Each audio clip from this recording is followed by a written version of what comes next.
Hi, welcome back to Found in the Garden. I hope that today is it's been an amazing day for you.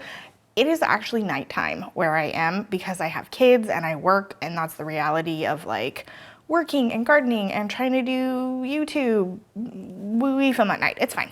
Today, I want to hop into talking about seed starting and what you need for seed starting and what you don't need for seed starting, and what I found in the store when I went and looked at what you should have for seed starting. And we're just gonna kind of hop right into it, okay? So the first thing I found from the store is this. These are from Jiffy Strips, or they're called Jiffy Strips. They're from Jiffy. They're biodegradable. They're seed starting peat cells. So the idea behind these is, we can open it up,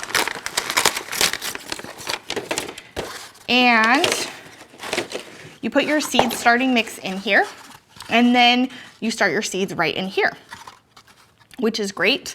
And you water them, and then when the seed starts and you're ready to plant it, you just take this, break it apart,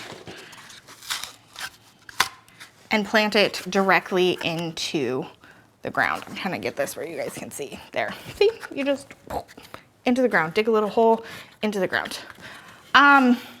We used these 1 year, and they just kind of melted before the seeds even started. So this is not my favorite thing to start seeds with.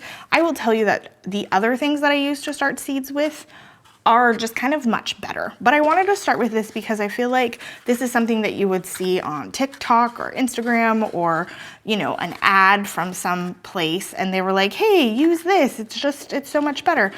I don't really think it's that much better.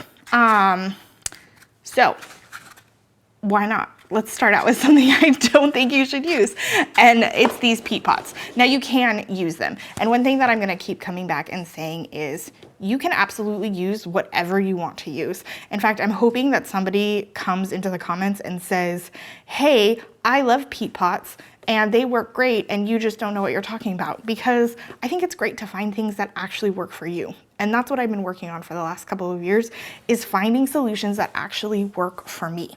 So this is not the solution, but everything else in front of me I think is a pretty good solution. I think I have one more thing that I'm not the biggest fan of, but let's continue on to what you can find in just your grocery store. Now I found these in Walmart.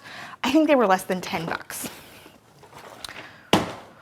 All right, next thing. This is something that I do absolutely love. This is from Burpees. Now, full disclaimer, I haven't actually used this, but it is on my list to use this year because I love the idea so much. Now, I have a really large garden, so buying enough of these to start seeds in my super large garden wouldn't make any sense. I think this was $17 or so, between $15 and $20, somewhere in there. And so I need to start, like my goal is to sell 1,000 seeds. So this has 16 seed cells in it. It's not realistic for me to buy enough of these for selling seeds, but if you have a smaller garden, maybe you're container gardening, maybe you're using something like a vertical growing green stock, there's the word I'm looking for, or something like that, and you just need to start a few plants, this is a great option for you. Buy a couple of these. This is made out of plastic, so if you have a problem with plastic, you'll have to deal with that. It comes with bottom watering, so you put this in here, and then you can water from the bottom, and I'll talk about why I like bottom watering in a minute. And then these, there's 16 of these. And the thing that I like most about these is the bottoms here are plastic. So if you plant something, you can just push from the bottom, and pop your start right out instead of trying to dig around to get one start out. My husband points out to me that this is not plastic, it's silicone. And and he completely distracts me. So the reason why it's important to note that this is silicone is because it is flexible. So as you can see, I can push this, but this top part I think is plastic. Yeah, so it's plastic silicone. Okay, and then it goes in here and you can bottom water. Now, why I like bottom watering is because when you water from the bottom, it encourages the roots to grow down, and you want good, strong roots that are growing down. A lot of times last year, I would pick up a tray and there would just be roots hanging out, and I love that. Now, you have to be careful. Some things don't like their roots messed with. So just know your seeds. If you don't know, Google, or I mean, see if I have a video about it, but I haven't made one yet. So I think this is a great option if you have 1 or 2 beds. This can get expensive though, and there are less expensive options. But if you're looking for something that's neat and it looks nice and is just fancy, I love this as a fancy option. Now, another option that I found just at Walmart, I just walked in and looked around and saw what they had, is this. And I have mixed thoughts on this one. So again, this is by Jiffy. Nothing wrong with Jiffy. It's just the luck of the draw for them today. And what I like about this, oh, this even has food. So we'll talk about what you need to feed your seedlings and stuff. And it comes with some stakes, so you know what you're growing.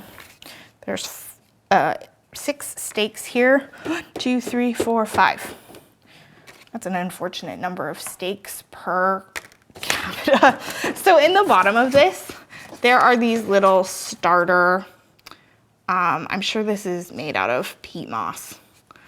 But this is for planting a seed in. Yeah, I think it's just peat moss, which explains why they put food in here. Yeah, with expanding peat pellets. So what they do is they take peat moss and they compress it, squeeze out all the water, and then they make these cool little pellets. And the idea is you add water to these, they expand, then you put your seed. I don't know why they have a hole. You should expand these before you plant your seed. But there's a little divot here, and you add water to them, they expand. You can start plants in here, and depending on whether or not you remember to feed them, they can last in here for a couple weeks before having to plant them out. Now, this will probably, I don't know, it's this big. I'd imagine it would get about that much bigger. Maybe not, maybe just a little bit bigger. This is gonna expand though and be slightly bigger, but this is not going to give you a lot of space for big roots. So if you're someone who lives in a cold climate and you're starting things 12 weeks in advance, this is not the product for you. However, if you're just starting a couple things indoors a few weeks before your last frost date, or like the week before your last frost date, I think this is great. The other nice thing this has is a humidity dome. So if you're starting seeds, it can be kind of hard to remember to keep them watered and all of that.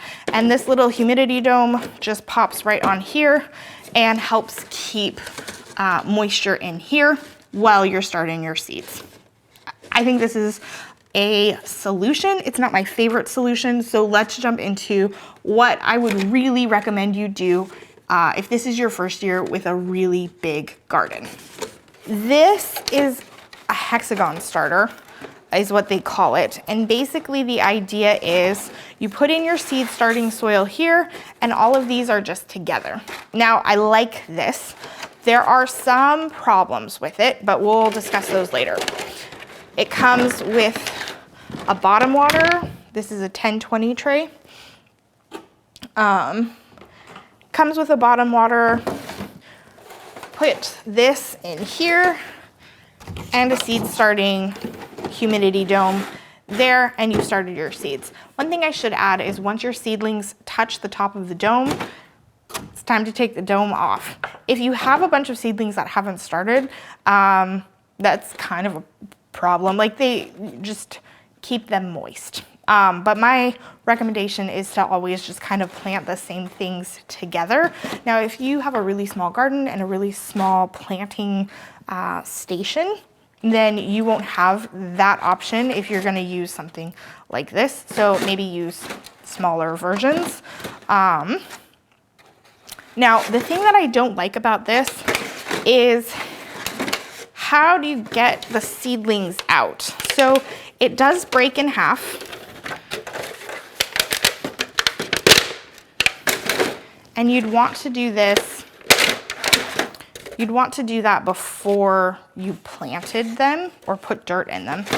And that makes it a little easier to pull this out when you're ready to plant. But you're still gonna have to kind of tip out your seedlings.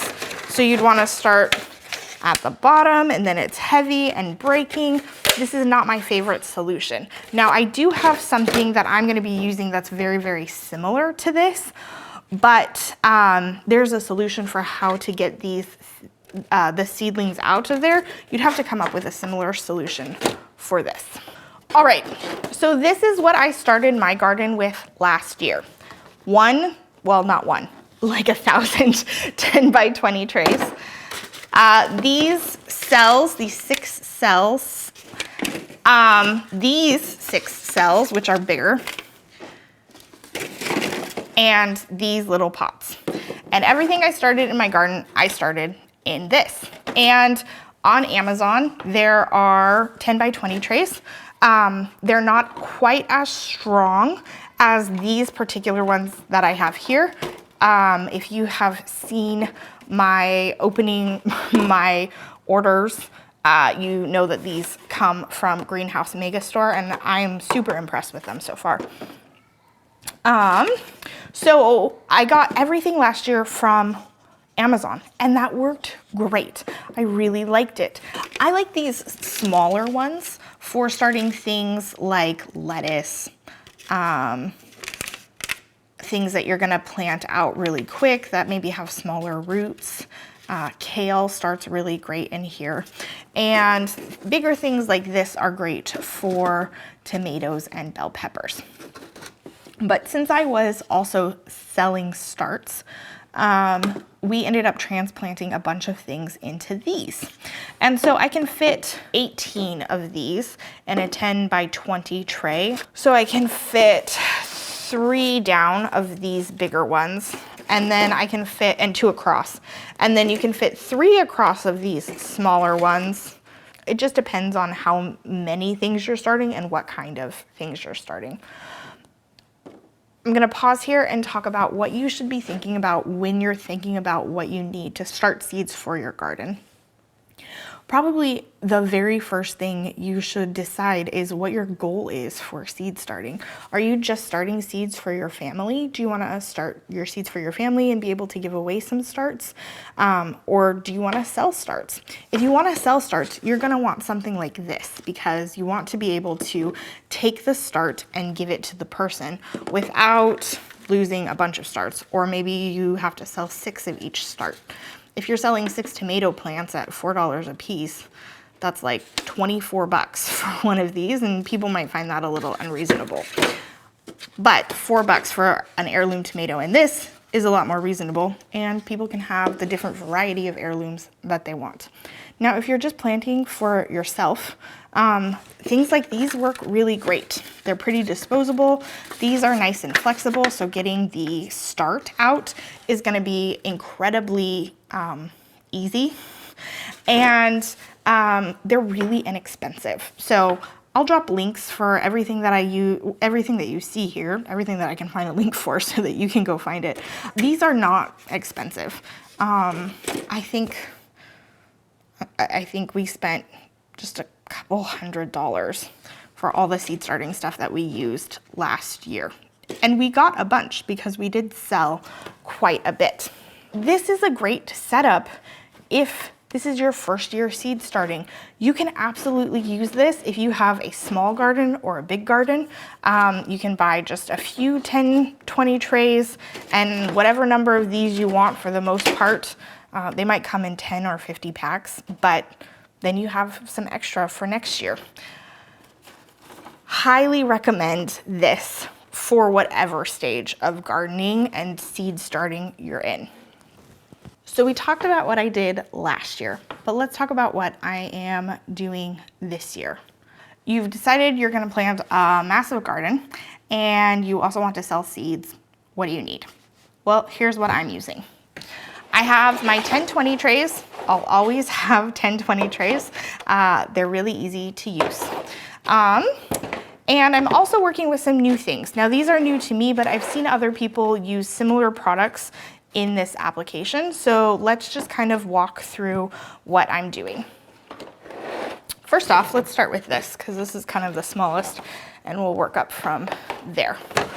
This is a 128 cell tray. Now this is one big tray. It comes from Bootstrap Farmer. Now, you remember I told you, or I showed you the Hexagon seed starting tray? I put it down here because I'm not a big fan. Same problem with this, you would think, right? How do you get these out? Well, the cool thing about this, and you can't really see it, but there are holes in the bottoms of these that are just about the size of a nail. My plan is to hammer a bunch of nails into a board, spaced out correctly. So I will just put this on a piece of wood, dot where all the holes are, which will take a minute, but it's fine. And then when I'm ready, I'll just plop this down on that and they'll help poke up the starts, and then I can grab the starts and plant out. Now, currently my plan is to only use this for my own garden and things that I'm going to be planting out pretty quickly. That might change depending on how many pre-orders I get. So, and how much stuff I'm going to be starting, etc. I don't like spending a lot of time up potting. It takes a lot of time. It's mind numbing. It can be frustrating. Plants like to shock when you up pot. There's nothing wrong with it. And if that's something that you've been doing for years and years and years and you love it, keep doing that. It's just not my favorite thing to do. And I have limited time. So I have to sacrifice space for time, which means that I'm using these to help save space. But for other things, like for example, tomatoes and bell peppers, if I'm gonna be starting squash, those sorts of things, I'm gonna be using this. Oh, I should say really quick, this is gonna be great too if you are starting a ton of flowers. If you're like, this is my year for flowers, but I wanna start them inside so they have plenty of time, whatever, me too. This is great for flowers because you can plant 128 flowers all at once, and then you have it. And I should also mention there are like seed dropper trays that you can get for this. I'm not gonna do that. That's 7 steps too fancy for me, but it's an option. All right, so the next thing that I'm working with, gotta get a couple visuals, is this. So again, 10-20 tray, and then this, which holds these. The other thing you can do is, you might have heard of the term flood trays. So you can use this in a flood tray, and a flood tray is like a 10-by-20 tray. It's just bigger. It's not, it's like, I mean, it could be as big as you wanted it to be, but there's like, you can buy flood trays and then you can have, you're just kind of watering less things. And so this is really good for that. The other thing I can do is I can take this out of the 10-20 tray and go into my garden with just this. Or what I'm planning on doing is when I get a order for seeds or for starts, I can put together the person's starts in this of all the different plants that they ordered and be able to hand them a tray of just their plants. So that's how you kind of use this. Now, these are 2-inch cell pots. They're square and they go in here. And remember how I was telling you this, I could fit 3 across? Well, with these, I can fit 4 across. Now, these are slightly smaller. I think this is a 3-inch pot and this is a 2-inch pot.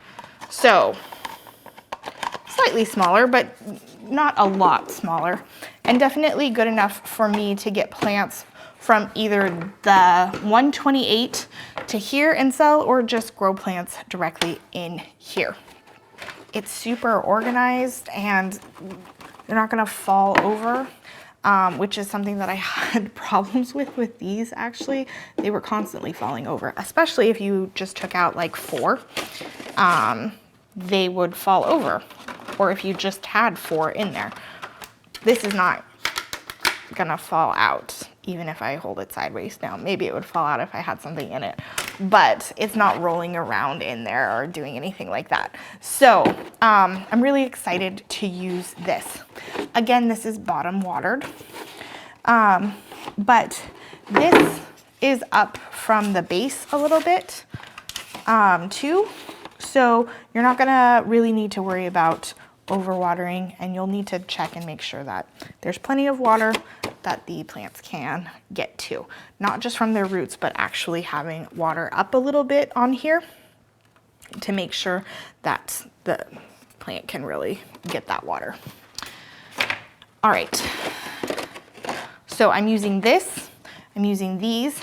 Now I told you I didn't like transplanting, and that's true. It takes up a lot of time, at least from one pot to another. However, there are some exceptions. So tomatoes, you can start all together and then separate them out and then up pot them into whatever you're gonna pot them into.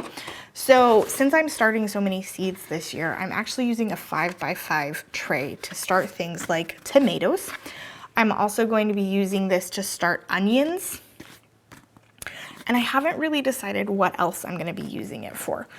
There's a rule about what you can like start together and then separate out. You're looking for things that have wiry roots, not super small, thin, wispy roots, but really thick roots. Things that don't mind their roots being messed with a little bit.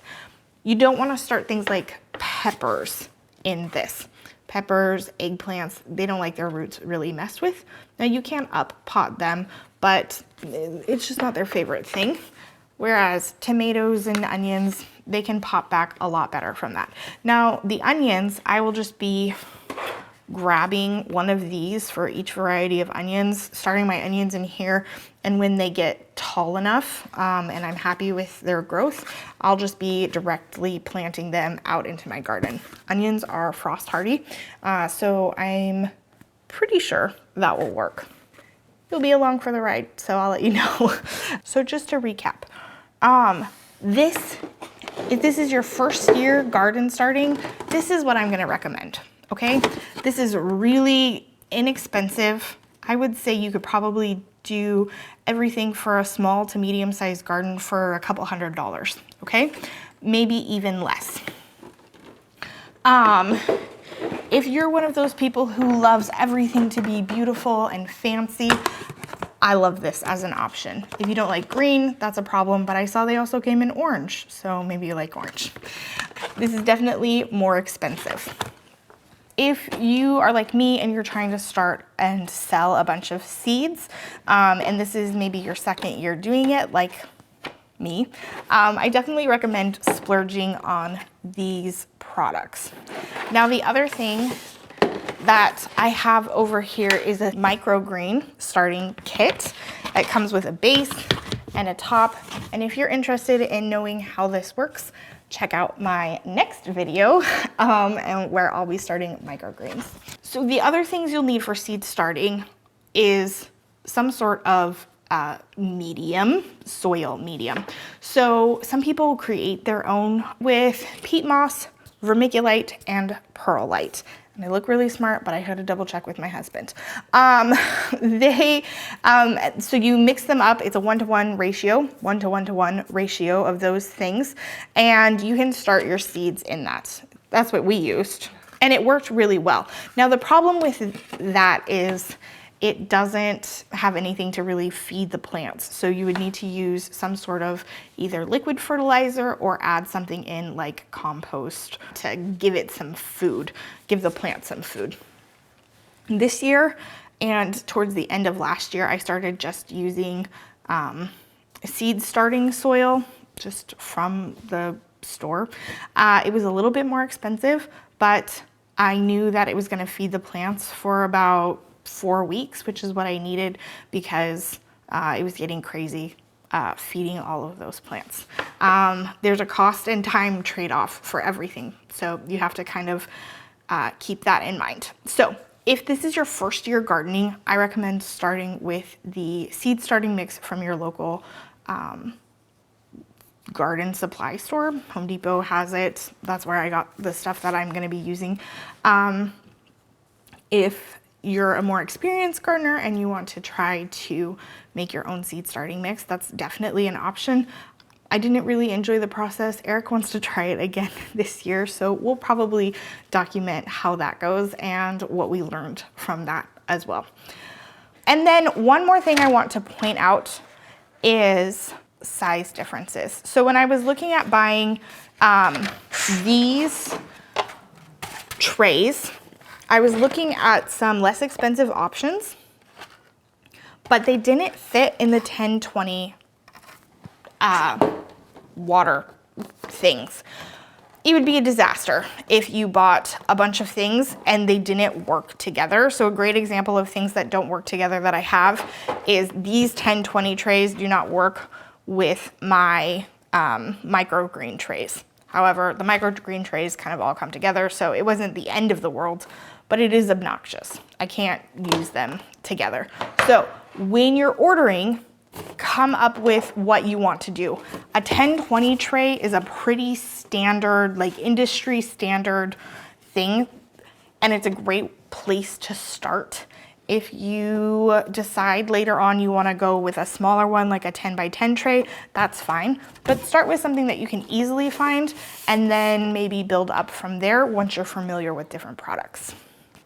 All right, I think that about wraps up everything that I have to talk about seed starting and what supplies and tools you'll need. So it can be overwhelming. But the other thing I want to tell you about is something that I saw some other people doing that I haven't actually tried, but I saw they had really good success. And that was just taking red Solo cups, drilling a hole in the bottom, putting dirt from their ground in the hole or in the cup, and starting their seeds directly in that. And all of their seeds germinated, and they had a great year of growing plants. So you can be super fancy, or you can red Solo cup it. Seeds want to grow, so don't forget it. And until next time, let me know what you have found in your garden.